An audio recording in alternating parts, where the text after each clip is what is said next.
আজকে রান্না মান কচু বাটা। তবে এই রেসিপিটা আমার দিদুনের থেকে জানা। ছোটবেলায় অনেক খেয়েছি দিদুনের হাতের তৈরি। চলো তবে শুরু করি।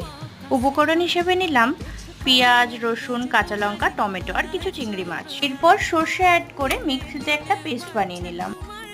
এরপর কড়াইতে সর্ষের তেল নিলাম, তাতে কালো জিরে ফোড়ন, শুকনো লঙ্কা অ্যান্ড চিংড়ি মাছগুলো একটু ভেজে নিলাম।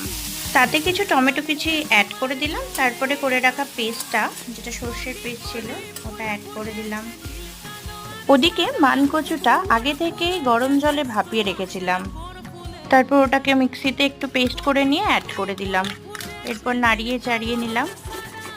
তারপর স্বাদ মতো নুন, হলুদ, লঙ্কার গুঁড়ো অ্যাড করে দিলাম। রেসিপিটা কিন্তু খুবই সহজ, কি তাই না? এবং সব শেষে আমি ধনেপাতা কুচি আর গরম মশলা দিয়ে নামিয়ে নিলাম। ব্যাস তৈরি মানকচু বাটা।